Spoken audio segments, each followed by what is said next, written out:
Hi everyone. Today our topic is stack. It is a linear data structure, you know. And next point is it is a last in first out list also. In short, LIFO. നമുക്ക് നോക്കാം. Ultimately, a data structure is used to store and retrieve data. In a LIFO list, we always retrieve the last inserted item. അതായത് ഒരു LIFO ലിസ്റ്റിൽ നിന്ന് നമ്മളൊരു data retrieve ചെയ്യുമ്പോൾ അവസാനം insert ചെയ്ത ഡേറ്റയാണ് നമുക്ക് കിട്ടുക. To achieve this we have to do insertion and deletion through one end and that end is normally called top of the stack. അതായത് നമ്മൾ ഒരേ എൻഡിൽ തന്നെ ഇൻസേർട്ട് ചെയ്യുകയും അതേ എൻഡിൽ തന്നെ ഡിലീറ്റ് ചെയ്യുകയും ചെയ്യാം. ആ എൻഡിനെ പറയുന്ന പേരാണ് top. So here we have a definition for the term stack. A stack is a list of elements in which an element may be inserted or deleted only at one end called the top of the stack. And push is a term used to insert an item into the stack. Similarly, we have one more term pop to represent deletions from the stack. So, a stack is used wherever we want to retrieve the last inserted item. Stack has various applications. നമുക്ക് applications ഓരോന്നായിട്ട് പഠിക്കാം. അതിന് മുമ്പായിട്ട് വളരെ സിമ്പിളായിട്ടുള്ളൊരു application ഞാനിവിടെ mention ചെയ്യാം. Stack places an important role during function execution. നമുക്കറിയാം ഫങ്ഷൻസ് എന്താണെന്നുള്ളത്. നമ്മൾ പ്രോഗ്രാം എഴുതുമ്പോൾ ഫങ്ഷൻസ് ഉപയോഗിക്കാറുണ്ട്. അപ്പോൾ ഒരു ഫങ്ഷനിൽ നിന്ന് മറ്റൊരു ഫങ്ഷനെ നമ്മൾ കോൾ ചെയ്യും. ഇങ്ങനെ കോൾ ചെയ്യണ സമയത്ത് നമ്മൾ റിട്ടേൺ അഡ്രസ്സും ലോക്കൽ വേരിയബിൾസും എവിടെയെങ്കിലും സ്റ്റോർ ചെയ്യണം. Usually our system uses a stack to store and retrieve this return address. Main പ്രോഗ്രാമിൽ നിന്ന് ഫങ്ഷനെ വിളിക്കുമ്പോൾ റിട്ടേൺ അഡ്രസ്സ് സ്റ്റോർ ചെയ്യും. അതുപോലെ തന്നെ ഫങ്ഷൻ്റെ എക്സിക്യൂഷൻ കഴിഞ്ഞാൽ തിരിച്ച് കൺട്രോൾ മെയിൻ പ്രോഗ്രാമിലേക്ക് കൊണ്ടുവരാൻ വേണ്ടി നമ്മൾ ആ റിട്ടേൺ അഡ്രസ്സ് റിട്രീവ് ചെയ്യുകയും ചെയ്യും. ഇങ്ങനെ സ്റ്റോർ ചെയ്യണത്, റിട്ടേൺ അഡ്രസ്സുകൾ സ്റ്റോർ ചെയ്യണതിന് സ്റ്റാക്കാണ് ഉപയോഗിക്കുന്നത്. എന്നാൽ സ്റ്റാക്ക് ഉപയോഗിച്ചാൽ മാത്രമാണ് നമുക്ക് അവസാനം ഇൻസേർട്ട് ചെയ്ത ഐറ്റം ആദ്യം കിട്ടുള്ളൂ. എന്തിനാണ് ഇങ്ങനെ അവസാനം ഇൻസേർട്ട് ചെയ്ത റിട്ടേൺ അഡ്രസ്സ് ആദ്യം കിട്ടേണ്ടത്? ഇത് കൂടുതലായിട്ട് പ്രാധാന്യമുള്ളത് നെസ്റ്റഡ് ആൻഡ് റിക്കേഴ്സീവ് ഫങ്ഷൻ കോൾസിലാണ്. നമുക്കൊരു നെസ്റ്റഡ് ഫങ്ഷൻ കോൾ നമുക്ക് നോക്കാം. 3 ഫങ്ഷൻസ് ഉണ്ടെന്ന് വിചാരിച്ചോളൂ. F1, F2, F3. We start with the function F1. And from F1 a call is made to F2. Before completing F2 a call is made to F3. Then F3 will be first completed and the return address will be control will be returned to F2, and after completing F2 control will finally be returned to F1. To have such sequence it is necessary to have a stack to keep the addresses. എന്നാൽ മാത്രമാണ് നമ്മൾ വിചാരിച്ച പോലെ sequence നടക്കുള്ളൂ. അതായത് F1 നിന്ന് F2 വിളിക്കുമ്പോൾ return address ആദ്യം സ്റ്റാക്കിലേക്ക് പുഷ് ചെയ്യും. പിന്നെ F2 നിന്ന് F3 വിളിക്കുമ്പോൾ വീണ്ടും അഡ്രസ്സ് സ്റ്റാക്കിലേക്ക് പുഷ് ചെയ്യും. പക്ഷെ നമുക്കറിയാം F3 ചെയ്ത് കഴിഞ്ഞാൽ ആദ്യം വരേണ്ടത് F2യിലേക്കാണ്. അത് നമ്മുടെ സ്റ്റാക്കിൻ്റെ ടോപ്പിലാണ് ആ റിട്ടേൺ അഡ്രസ്സ് ഉണ്ടാവുക. അപ്പോൾ ആ റിട്ടേൺ അഡ്രസ്സ് ഉപയോഗിച്ച് നമുക്ക് F2യിലേക്ക് എത്താം. F2 ചെയ്ത് കഴിഞ്ഞാൽ പിന്നെ സ്റ്റാക്കിൻ്റെ ടോപ്പിൽ ഉണ്ടാവുക F1ലേക്കുള്ള റിട്ടേൺ അഡ്രസ്സാണ്. അതാണ് നമ്മുടെ ഡിസൈർഡ് ആയിട്ടുള്ള റിട്ടേൺ അഡ്രസ്സ്. അങ്ങനെ അൾട്ടിമേറ്റ്ലി തിരിച്ച് നമുക്ക് F1ലേക്ക് തന്നെ തിരിച്ചു വരാനും സാധിക്കും. ഇത് സ്റ്റാക്കിൻ്റെ വളരെ സിമ്പിളായിട്ടുള്ളൊരു ആപ്ലിക്കേഷനാണ്. നമ്മുടെ our system always uses a system stack for the proper functioning of function calls. And in real life also we have stack. നമ്മുടെ നിത്യജീവിതത്തിൽ നമുക്ക് സ്റ്റാക്ക് ക്രിയേറ്റ് ചെയ്യാം. Suppose that you want to create a stack of plates. You are arranging a set of plates on a table. You want to make it a stack. നിങ്ങൾക്കതിന് stack ആക്കണം എന്ന് വിചാരിച്ചോളൂ. അതായത് you always want to take the plate which is last placed. അവസാനം വെച്ച് place ചെയ്ത പ്ലേറ്റാണ് നിങ്ങൾക്ക് ആദ്യം എടുക്കേണ്ടത് എന്ന് വിചാരിച്ചോളൂ. It is possible. What you should do is you should puttu and take plates only at one end. ഒരേ എൻഡിൽ വേണം പ്ലേറ്റുകൾ വെക്കുമ്പോഴും അതേപോലെ പ്ലേറ്റുകൾ എടുക്കുമ്പോഴും. അടുക്കി വെച്ചതിൻ്റെ ഏറ്റവും മുകളിൽ മാത്രം വെക്കുക, ഏറ്റവും മുകളിൽ നിന്ന് മാത്രം എടുക്കുക. അങ്ങനെ നിങ്ങൾ ചെയ്താൽ അവസാനം വെച്ച പ്ലേറ്റ് നിങ്ങൾക്ക് ആദ്യം എടുക്കാൻ പറ്റും. ഇങ്ങനെ നമുക്ക് റിയൽ ലൈഫിലും നമ്മൾ ധാരാളം സ്റ്റാക്കുകൾ ഉപയോഗിക്കാറുണ്ട്, സ്റ്റാക്കുകൾ ക്രിയേറ്റ് ചെയ്യാറുണ്ട്. A stack can be implemented by using either an array or a linked list. Now we are going to discuss the implementation of a stack using array. നമ്മൾ ലിങ്ക് ലിസ്റ്റ് പഠിച്ചിട്ടില്ല, അതുകൊണ്ട് array വെച്ചിട്ട് stack എങ്ങനെ implement ചെയ്യാം, എങ്ങനെ അവസാനം insert ചെയ്തായിട്ട് നമുക്ക് ആദ്യം കിട്ടാം, നമുക്ക് നോക്കാം. സോ നമുക്കൊരു എക്സാമ്പിൾ വെച്ച് പറയാം. Suppose that we have an array having 5 elements and this array we are going to make a stack. ഈ array നമ്മൾ സ്റ്റാക്ക് ആക്കാൻ പോവുകയാണ്. ഡേറ്റ സ്ട്രക്ചർ ആണെന്നുള്ളത് കൊണ്ട് ഇൻഡെക്സ് 1ൽ നിന്ന് തന്നെയാണ് തുടങ്ങിയിട്ടുള്ളത്.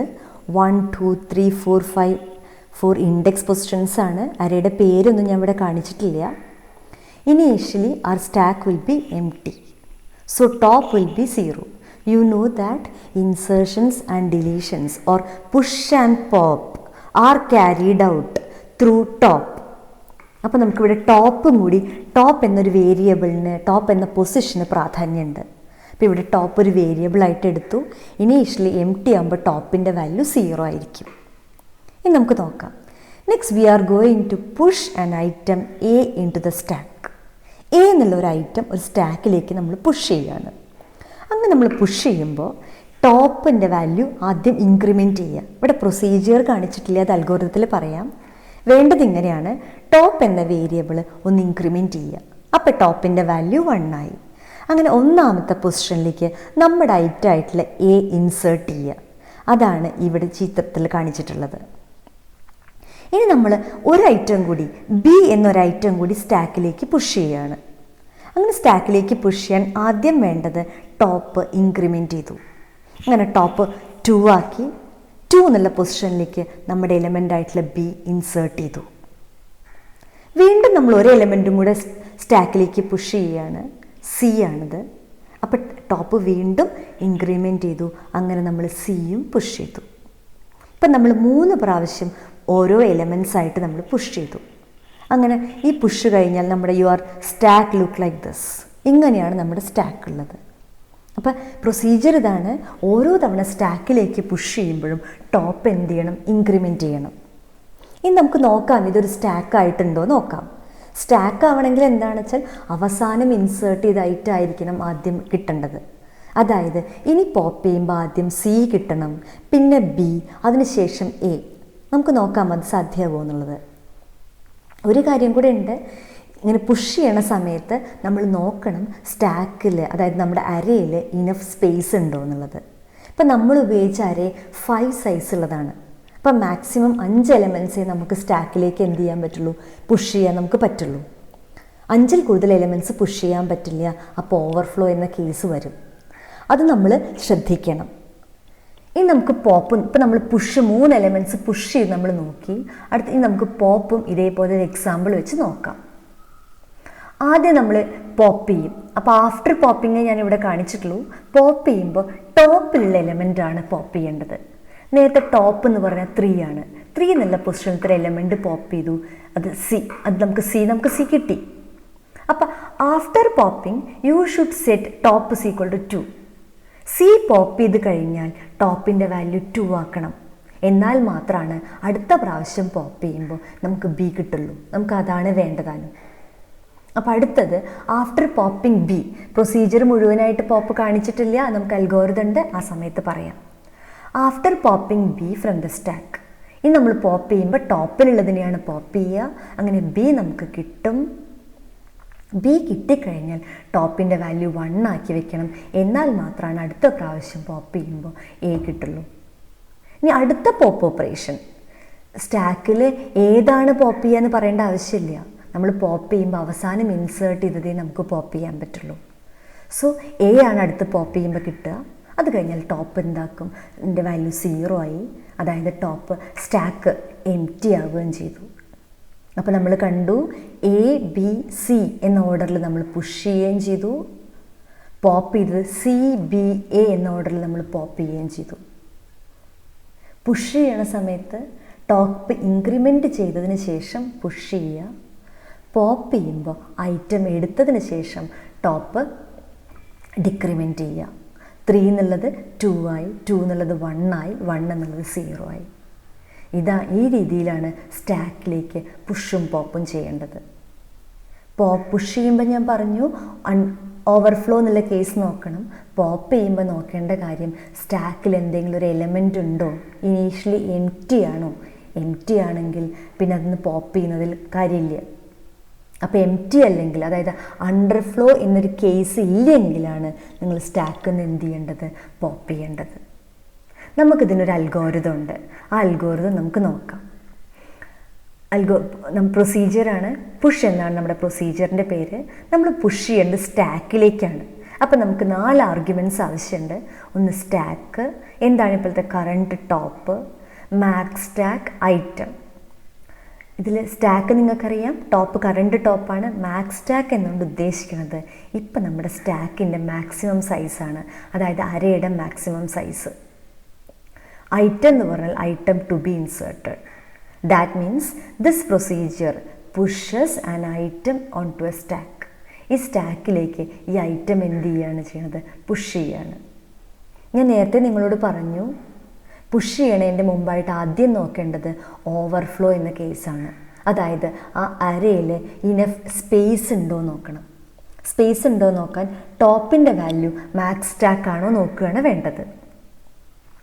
അങ്ങനെ ടോപ്പിൻ്റെ വാല്യൂ മാക്സിമം ആയി എന്ന് പറഞ്ഞു കഴിഞ്ഞാൽ അതിൻ്റെ അർത്ഥം ഇപ്പം നമ്മുടെ സ്റ്റാക്ക് ഫുള്ളായി, ഇനി ഒരെണ്ണവും പുഷ് ചെയ്യാൻ പറ്റില്ല എന്നതാണ്.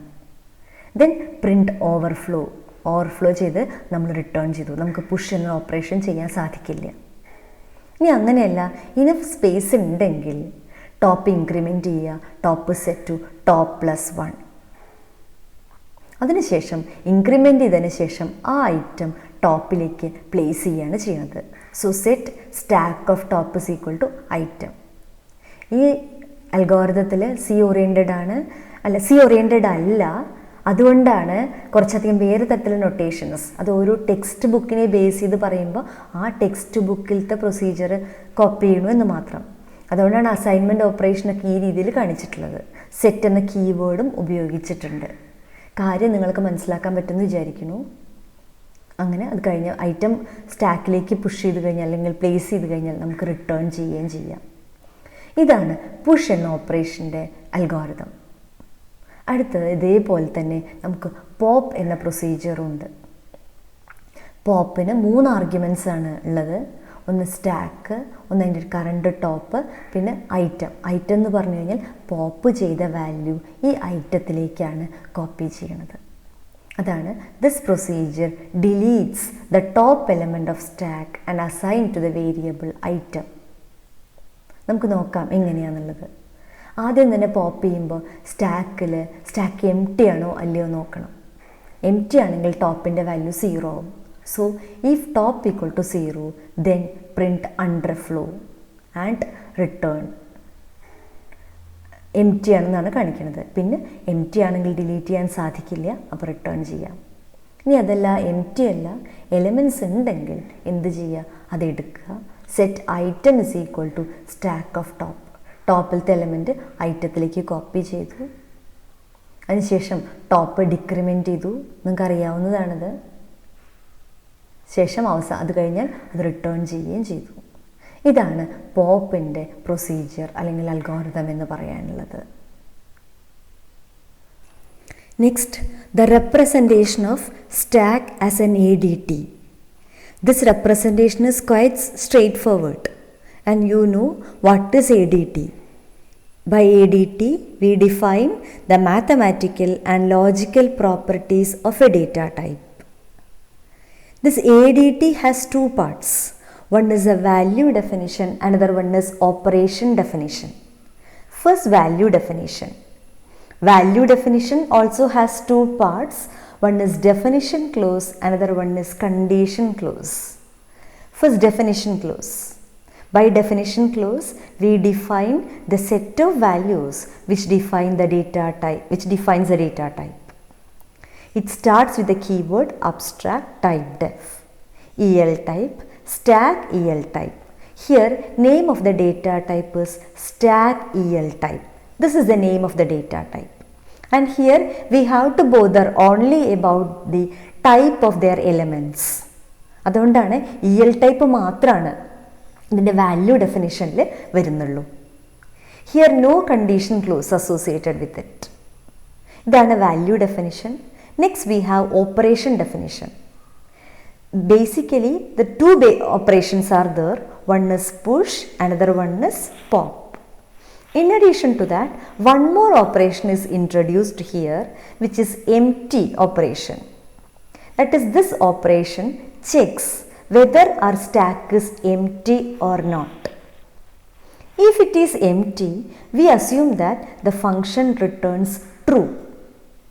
Otherwise means if it is not empty, it returns false. So, its operation definition starts with the keyword abstract. Return type ഒന്നും കാണിച്ചിട്ടില്ല. നിങ്ങൾക്കറിയാം ADT ഡിഫൈൻ ചെയ്യുമ്പോൾ നൊട്ടേഷൻസ് നമുക്ക് ചെറിയ രീതിയിലൊക്കെ മാറ്റം വരുത്താം. അതുപോലെ notations semi ഫോർമലാണ്.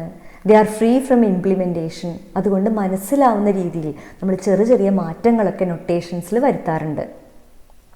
Abstract empty of S stack. എസിൻ്റെ ഡെഫിനേഷൻ ഇതാണ്. എസ് എന്ന് പറഞ്ഞാൽ സ്റ്റാക്കാണ്. മൊത്തം ഡേറ്റ ടൈപ്പ് ഈ സ്റ്റാക്ക് EL ടൈപ്പാണ് മൊത്തം ഡേറ്റ ടൈപ്പ്. ഇവിടെ പ്രീ കണ്ടീഷനൊന്നുമില്ല, പോസ്റ്റ് കണ്ടീഷൻ മാത്രമേ ഉള്ളൂ. പോസ്റ്റ് കണ്ടീഷനിൽ എന്താ ചെയ്യണം നമ്മൾ വെച്ചാൽ we are looking whether our stack is empty or not. ഇവിടെ നമ്മൾ സൗകര്യാർത്ഥം ഒരു സ്റ്റാക്കിനെ ഒരു സ്ട്രിങ് പോലെ സങ്കല്പിക്കുകയാണ് ചെയ്യുന്നത്. അപ്പം ആ സ്റ്റാക്കിൻ്റെ ലെങ്ത്ത്, അത് സ്ട്രിങ്ങിൻ്റെ ലെങ്ത്ത് 0 ആണെങ്കിൽ അത് എംപ്റ്റി ആണെന്നും അല്ലെങ്കിൽ എംപ്റ്റി അല്ല എന്നും ആണ് നമ്മൾ സൂചിപ്പിക്കുന്നത്. അതാണ് ഇവിടെ കാണിച്ചിട്ടുള്ളത്. ലെങ്ത്ത് 0 ആണെങ്കിൽ എംപ്റ്റി ട്രൂ ആണ്.